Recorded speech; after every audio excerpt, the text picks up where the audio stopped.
आणि भक्ता बोल 9 हजाराचा बोकार तुम्हाला कापला होता आणि मला फक्त नख्यात वाहिल्याने चांगला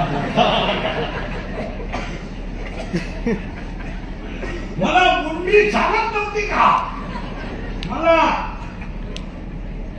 मागून कळलं तो नख्या का वाहिल्या त्या शिजत नाही रे शिजत असत्या तर तो मला आता मी तुम्हाला प्रश्न विचारतो पुरुषांना भक्ता तुला मोक्ष पाहिजे मी काय ऐकलं का मोक्ष पाहिजे सिद्धी पाहिजे का मुक्ती पाहिजे तुम्ही म्हणाल मोक्ष सुख आणू लागा आम्हाला मोक्ष नको तुम्हाला जर दिली मुक्ती न लगे मुक्ती आणि तुम्हाला जर सिद्धी दिली काय कर हात लावेल तिथं सोनं बाबाच्या आईलाच हात लावला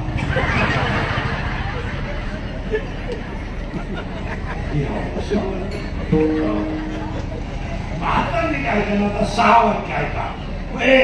नरक नको वैकुंठ नको स्वर्ग नको मोक्ष नको मुक्ती नको सिद्धी नको का मरेपर्यंत माझ्या मुखात तुझं नाम राहू एवढं सुंदर शरीर दिलं ना देवा येतो इतक्या दिवस ठेवलं हे जिच्यावर मी माझा जीव ओवाळून टाकला होता पण ती नाही आली माझा बाप नाही आला माझी आई नाही आली पण तूच माझा खरा बाप आहे तर तू मला जिवंत आहे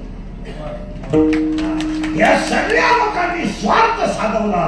पण तू काहीच साधवलं नाही कटेवर उभं राहून तू मला सांभाळलं तूच माझा खरा बाप आहे मला नको मोक्ष आता 3 गोष्टी सांगायच्या आहेत चालू हसत मरणं हा स्वर्ग आहे हसत ते ठेवणं वा काही म्हातारा माणसाला कसं काय वा चांगलंय मस्त आहे आता एकच आहे देवाने न्यावा हा मुलं बाळ चांगले नातू नोकरी लागला का आई पांडुरंगाने कमी ठेवलं नाही आता न्यावा याचा अर्थ तो म्हातारा पुढे स्वर्गा आजीबाई कसं काय चाललंय याच्यावर भाषा आपल्या हातात काय त्यानं ठरवलं ना तो उद्या येईल फक्त हाल होण्यापेक्षा त्यानं मला असं न्यावा एवढीच आजीची इच्छा आहे याचा अर्थ आजी स्वर्गात आहे हसत मरण येणं आणि समाधानानं जगणं याचं नाव स्वर्ग आहे आणि वाद पाहिली पाहुणे तरी म्हातारा मिळाला नाही हा नरक आहे 5-5 वर्ष खात्यावर काय 5-5 वर्ष अशी पडू किन्या पडल्या शरीराला भोक पडली त्या बाजाला खाली हलत नाही पाहुणे भेटायचे बंद पाहुणे फोन करतात कसं काय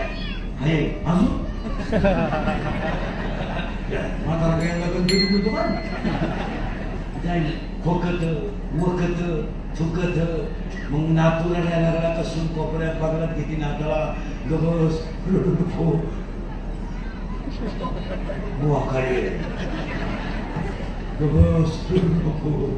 आणि ते पडल्या खेळू का हा नरकात आहे तू हे नरकात आहे आणि वैकुंठात याचा अर्थ राम राम म्हणता जाऊ